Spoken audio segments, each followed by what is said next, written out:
Hi and welcome back to Michaela's Life in Progress. Today I'm very excited to bring you my channel's very first DIY home decor project.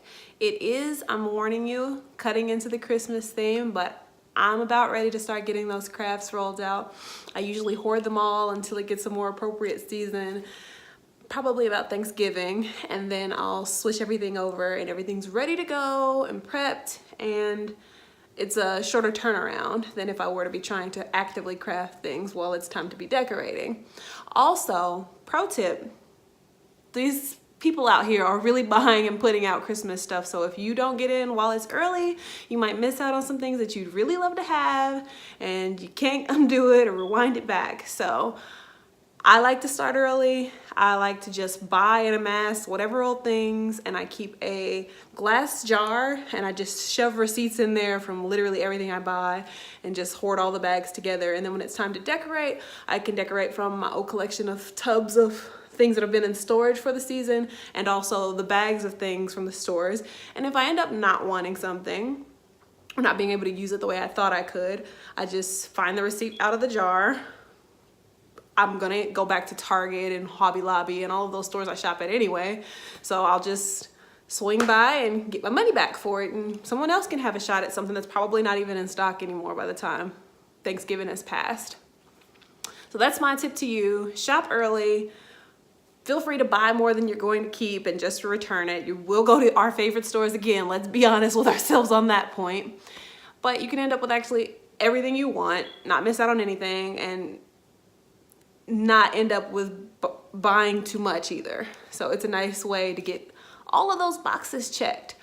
Anyway, we are 2 minutes into this video and I haven't even told you what project I'm going to be doing. It's a wall typography type art piece. I'm making all completely out of Dollar Tree supplies. Everything that's back here is available in one-stop shop, all Dollar Tree. So let's get into this project, shall we?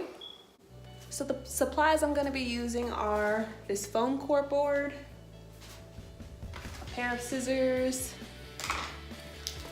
pen, or a Sharpie, and a pencil. I'm only going to be using one of these to apply my glue since I'm not using wood glue. I'm just going to be using the Elmer's glue. So I'll be using one of these little craft sticks, popsicle sticks, to apply it.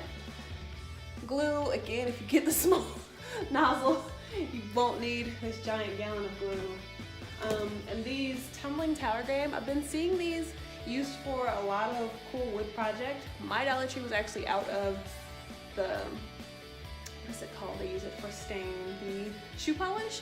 So I'm actually just going to be covering it instead of staining my project with this guy. It's the dark walnut contact paper.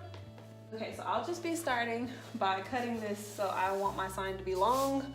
So I'm just gonna cut it about in half. And you can feel free to use the utility knife. They have those at the store. I'm just doing this project on my wood floor, so I don't wanna take any chances with that. And I know that any messy edge I end up with is just gonna be covered anyway.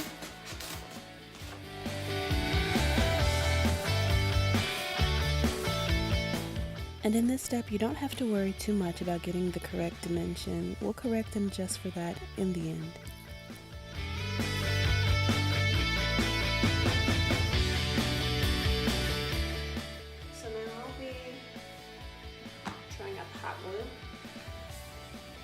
These hot glue mini sticks are also from Dollar Tree.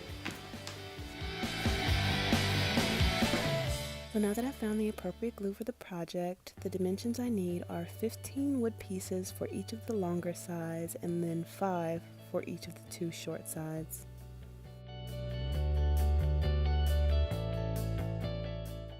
Now what you don't see is that this piece of contact paper I'm cutting from is actually long enough to wrap one of the 15 piece sides. So I'm cutting 2 pieces for each of the 15 and then a third to share between the 2 short sides. And then I'll do the same to wrap the outside edges of my poster board. And I'm laying this so that the side with the craft stick support is hidden where the seam is going to be. And then just smoothing along it to get out any bubbles with a craft stick. Now the contact paper doesn't stick so well to itself, so you'll have to add a bead of hot glue. And here's just my best example of how I wrap the edges of my poster board, because you don't want to see that white gap when you go to hang these on the wall. I'm just matching as far over as my frame is going to go and securing it to the back with a bit of hot glue.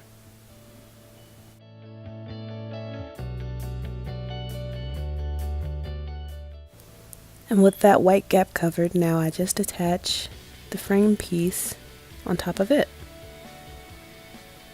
Repeat this step for all of the sides. Now, if you remember in the beginning, I just gave a rough estimate about halfway through the poster board, but now that I've got the other 3 sides of my frame attached, I can get a real dimension for where I need my frame to stop. So I just traced along exactly where it would stop, and I'm cutting along that line for a nice sharp edge. And from here, you just wrap the edge of the poster board and glue the frame the exact same way as the other sides. Now my phone did die, so I finished this off camera. I just wrote my own typography, drew a little doodle at the bottom, and glued on the top attachment the same way I did the rest of them. And then I hung it by just punching a hole partway into the foam core board on the back and using an angled nail hanging kit. So here's an up close of how it looks.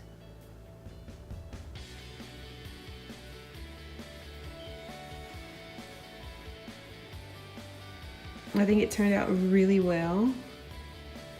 And if I wanted to change it, all I would have to do is use the other half of the foam core board and pop off the borders, rewrap the back of the poster board, and reattach them, and I could make it whatever I want it to a lot more easily now that I have the basic frame made to the right dimensions. Well, that's all for this DIY. I hope you enjoyed it. Tune in again. If you haven't already, hit that subscribe button below to join the family. Also, comment down below, let me know what kind of wall typography will you be making.